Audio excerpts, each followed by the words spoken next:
बिस्मिल्लाहिर्रहमानिर्रहीम। पंजाबी वसेब दे मुअज़्ज़ज़ ख़वातीनो हज़रात अस्सलाम वालेकुम व रहमतुल्लाहि व बरकातुहू। मैं तुहाडा दोस्त मुहम्मद अली खिज़र और मेरे नाल ने भाई अल्लाह दिता साहब।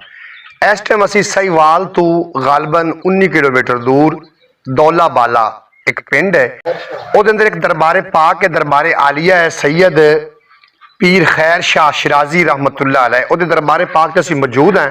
ये दरबारे पाक का पूरा नज़ारा थोड़े नाल शेयर करना है, तुसी वीडियो ਨੂੰ स्किप नहीं करना ताकि पूरा नज़ारा थोड़े नाल शेयर किया जा सके। अस्सलाम वालेकुम अल्लाह भाई। अल्लाह भाई की हाल चाल? तुसी तो इस पासे रहंदे रहे हो, कभी दरबार ते आना होया? हाँ माशाल्लाह आना हुंदा रहंदा है इधर।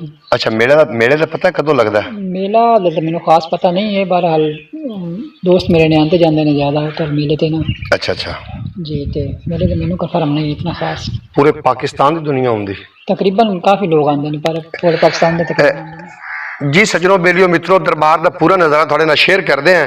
वो आखते रहने कि जी वली दी दरबार उत्ते जाना रहमत दी हवा जी है वली वास्ते गुलदी है, तो वली का सदका लगती नाल दियां नूं भी है। एक दो पंजाबी शेर भी मैं थोड़ी समाता की नज़र करता चला कि वलियां वाल जो रस्ते जाते उधर नहीं बदबख्ते जाते, वलियां दे दरवाजे उत्ते 100 दे कातिल बख्शे जाते। पर एक गल का ख्याल रखी कि रेत दी कंध ते छत ना रखी ते दो बेड़ियां ते लत ना रखी, वलियां नाल तू मत्था ला के नंगी तार ते हथ ना रखी। आओ जनाब पूरा नज़ारा थोड़े नाल शेयर करते हैं, तुसी वीडियो ਨੂੰ स्किप नहीं करना। और लगता सर दुआवां फर्स्ट क्लास। अच्छा, ते मेला बड़ा शानदार लगदा? मेला माशाल्लाह शानदार लगता है, लोग आते हैं काफ़ी। लंगर का इंतजाम होंदा है, कोई गेमां होंदियां ने कबड्डी वगैरह, घोड़ नाच। अच्छा अच्छा, काफ़ी माशाल्लाह रौनक लगी होंदी है। घोड़ा नाच भी होंदी है? घोड़ नाच भी होंदी है।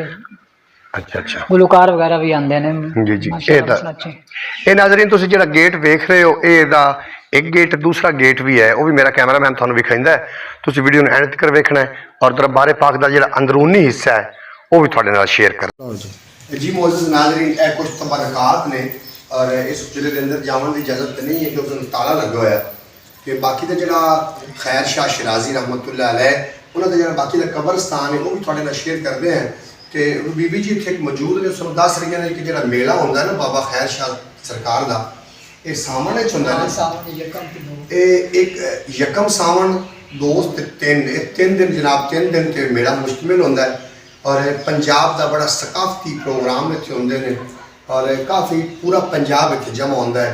इस तो इलावा शायर हजरात मुशायरे वास्ते भी आते हैं और ना कि रसूल मकबूल वास्ते मुल्क पाकिस्तान के अजीम सना खान भी बुलाए जाते हैं। ਇਹਦਾ ਬਾਕੀ ਦਾ ਜਿਹੜਾ ਕਬਰਸਤਾਨ ਦਾ ਪੂਰਾ ਨਜ਼ਾਰਾ ਹੈ ਉਹ ਵੀ ਤੁਹਾਡੇ ਨਾਲ ਸ਼ੇਅਰ ਕਰਦੇ ਹਾਂ, ਸਾਡੇ ਨਾਲ ਹੀ ਰਹਿਣਾ। ਜੀ ਮੁਅੱਜ਼ਜ਼ ਨਾਜ਼ਰੀਨ, ਇਹ ਜਿਹੜਾ ਤੁਸੀਂ ਕਬਰਸਤਾਨ ਵੇਖਦੇ ਪਿਓ ਸੈयद ਬਾਬਾ ਖੈਰ ਸ਼ਾਹ ਸ਼ਿਰਾਜ਼ੀ ਰਹਿਮਤੁल्लाह अलैह ਦਾ, ਇਹ ਜਿਹੜੇ ਦਰਬਾਰੇ ਪਾਕ ਦੇ ਗਵਾਂਢ ਕਬਰਾਂ ਨੇ ਇਹ ਉਹ ਨੇ। ਪਿਆਰੇ ਦੋਸਤੋ, ਇੱਕ ਵਾਰੀ ਗੱਲ ਯਾਦ ਰੱਖਣਾ, ਦੁਨੀਆ याद नहीं रखती। तू तो मैं अज दुनिया ते जिंदा हाँ, अल्लाह दिता भाई। बिल्कुल कल असी मर जसा कबरां चले जसा और सानू वो याद रख सन जेडे साडे दोस्त ने, साडे सज्जन ने, साडे बेली ने, वो सानू कोई चंद एक दिन याद रख सन, कोई 30 साल बाद या 40 साल बाद वो भी मर के कबरां च आ जा सन। जो कबरां च आ जा सन तो किस्सा हो जासी खत्म। फिर की हो सी अगलियां कोई 50 सालों के जखड़ गुल सन, हवावां गुल सन, कबरां दी ढेरियां मिट जा सन। कोई गोर कंन साडी कबर ते खड़ो के आंदा पियो सी भी मत इत्थे कोई बंदा ही ना होवे।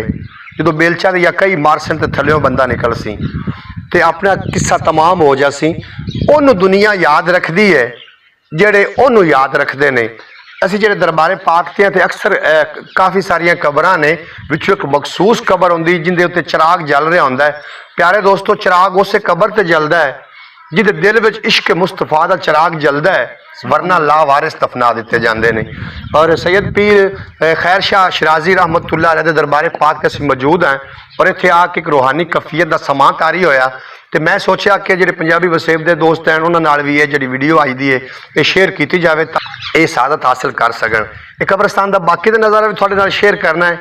एक दो शेर मैं थोड़ी समाता की नज़र कर रहा तो इंशाअल्लाह ताला रब वली ने ताकत बख्शी है, तूफान का रुख परता सकता है, अख झिमकण ते भी चिर लगता है, ये पहलू तख्त लिया सकता है, सग वलियां दा कुरान आखे 100 रब दी जन्नत जा सकता है, मेरी कंड ते हथ है 5 तन दा कंड कौन खिजर दी ला सकता है।